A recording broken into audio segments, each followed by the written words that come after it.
9 নম্বর অঙ্কটা দেখো, log 2√5 400 এর মান কত? এই মানটা এখন বের করব। log 2√5 উপরে 400। এখন এই 400কে এমন ভাবে আমি পাওয়ার করব যাতে অন্তত একটা 2√5 থাকে।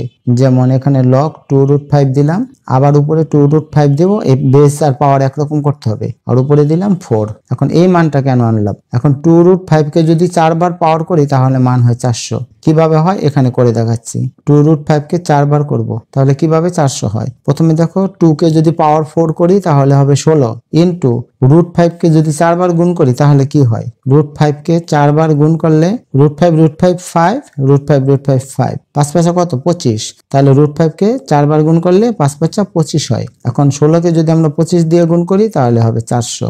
এই কারণে আমরা এখানে এই সংখ্যাটা লিখেছি। 2√5 কে 4 দিলাম তাহলে 400 হবে। এখন দেখো সবার উপরে কত আছে? 4। এই 4 কে প্রথমে লিখবো, যেহেতু নিয়ম সবার উপরে পাওয়ারটা প্রথমে লিখতে হয়। আর log 2√5 আর উপরে আছে 2√5, তাহলে 4 লগের বেজ আর পাওয়ার যদি এক হয় তাহলে মান হয় 1, তাহলে 4 × 1 মানে 4।